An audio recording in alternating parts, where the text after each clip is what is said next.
Jean-Baptiste. Jean-Baptiste, dans les liturgies de l'Avent, c'est vraiment un personnage central. C'est par là et par lui que l'Église fait retentir son appel dans le présent. Préparer le chemin du Seigneur. Jean-Baptiste, il prêche en prenant appui sur le prophète Ésaïe et en l'actualisant. Comme il est écrit dans le prophète Ésaïe, dit-il, et de même un peu plus tard, quand Jésus commence à prêcher, il va à la synagogue de Nazareth, nous venons de le lire, et ouvre le livre d'Ésaïe pour en faire le commentaire. L'Esprit du Seigneur est sur moi. Il m'a choisi pour apporter la bonne nouvelle aux pauvres. Alors, comme croyants, nous sommes tous habités par une longue mémoire de ces paroles et des textes que nous recevons de la tradition, que nous relisons dans le présent et que nous essayons, pour les rendre vivants, de transposer dans notre propre temps.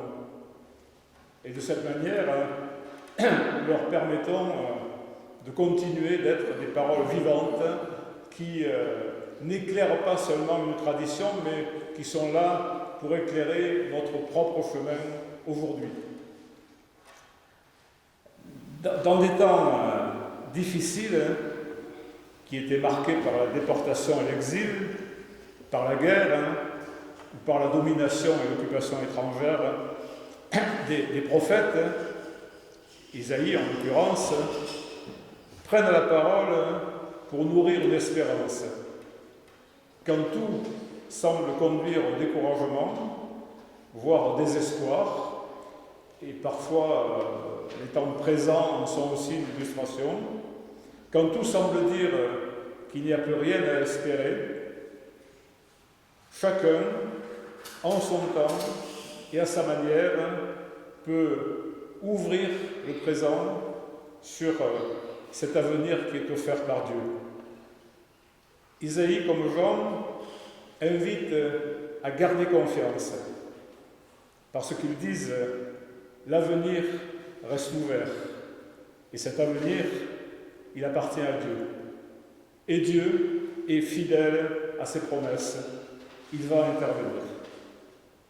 Et cependant, en reprenant ces textes prophétiques et en les actualisant, Jean effectue un peu un déplacement de perspective. Préparez le chemin du Seigneur, aplanissez sa route, et tout homme verra le salut de Dieu. Et là, nous voyons que l'espérance, elle trouve sa source et sa force dans une confiance qui est faite à la promesse de Dieu, certes, mais aussi elle prend corps dans une pratique qui contribue de quelque façon à la venue de Dieu. Une pratique qui nous incombe à tous, hommes et femmes d'aujourd'hui, et qui ne renvoie pas la responsabilité aux générations passées, aux générations futures. Préparer le chemin du Seigneur, c'est notre responsabilité, et c'est notre responsabilité aujourd'hui. Alors, les images que Jean utilise évoquent des obstacles à la venue de Dieu. Les ravins, les montagnes, les passages tortueux, les routes déformées. Et ces obstacles, Jean en précise soigneusement la nature. Parce que quand les auditeurs de cette prédication lui demandent « que nous faut-il faire ?», eh bien, il ne les oriente pas vers une réflexion théorique ou théologique, il ne leur donne pas d'exemples généraux, mais il les renvoie à leur responsabilité personnelle et immédiate. Que celui qui a 2 vêtements en donne un au pauvre, que le collecteur d'impôts ne s'emplisse pas les poches, que le soldat n'use pas de violence. Et ces 3 exemples qui sont proposés ici dans le texte, ils vont tous dans le même sens. Ils désignent chacun un rapport inégal du fort au faible. Et ils mettent en cause une pratique habituelle qui est admise socialement, surtout par la partie privilégiée de la société, pour laquelle il est normal que l'on vive selon nos mérites, réels ou supposés. Mais c'est précisément là l'obstacle qui demande à être levé. Et Jean met en cause ce qui peut apparaître comme une évidence ou comme une légitimité. Il exige une pratique différente, une conversion, c'est le mot. Parce que cette mentalité qui est commune au point de sembler aller de soi, eh bien c'est précisément l'obstacle à la venue de Dieu. Un obstacle qu'il s'agit de lever afin de préparer le chemin du Seigneur. Et c'est en cela, en effet, que consiste l'acte de rendre droit les sentiers et de combler les ravins. Et alors, tous verront le salut de Dieu. Alors vous allez me dire, cette prédication, elle a un peu plus de 2000 ans maintenant, et comment est-ce qu'elle peut retentir à nos oreilles de chrétiens aujourd'hui? Le monde dans lequel nous vivons est bien loin de ressembler à ce qu'avaient espéré et annoncé les prophètes. Voici venir les jours où j'accomplirai la promesse de bonheur que je vais adresser à la maison d'Israël, proclamé le prophète Jérémie. Et nous, qu'est-ce que nous attendons? Est-ce que nous attendons une sagesse, un code moral? Est-ce de ça dont nous avons besoin? Et même, est-ce que nous savons ce que nous et nos contemporains, nos amis, nos frères attendons? Je crois que ce que nous attendons tous, c'est tout simplement le bonheur. Ce bonheur dont parle Jérémie. Le bonheur, c'est-à-dire la joie de vivre, aimer et être aimé. Rien de moins. Le bonheur plein et entier d'être homme ou femme, aimant et aimé. Et c'est cela que nous attendons. C'est cela notre désir. C'est un désir qui est de tous les temps, même si les conventions, les exigences de la vie en société, en entreprise, en famille peuvent parfois l'occulter. Nous voulons le bonheur. Et à cette quête fondamentale, qui est sans doute le propre de l'homme, ce dimanche de l'Avent ne donne qu'une réponse faible, une voix presque inaudible, venue de très loin, du fond du désert, celle d'un prophète, Isaïe, dont la vie nous est inconnue, dont la langue nous est étrangère, dont la culture est extrêmement lointaine de la nôtre par le temps et par la distance. Une voix qui est presque évanouie. Et même si notre monde est fait de contradictions et de violences, il est le lieu de la présence visible du salut de Dieu. Et c'est bien pourquoi cette idée extrêmement ténue résonne encore aujourd'hui, parce que nous en faisons les porte-voix, comme l'ont fait avant nous tous ces témoins dans l'histoire jalonnée. Cette période de l'Avent nous rappelle chaque année que nous sommes en attente et en espérance. Mais cette attente et cette espérance ne sont pas statiques. Nous n'attendons pas assis sur nos chaises et calfeutrés au fond de nos temples, de nos églises. Un rôle actif nous est assigné, préparer le chemin du Seigneur. Alors oui, notre monde est façonné par d'innombrables pratiques tortueuses, des discours déformants, des violences faites aux plus faibles, et nous-mêmes, nous participons souvent à cet ordre de choses de façon plus ou moins aveugle, ou parfois délibérée.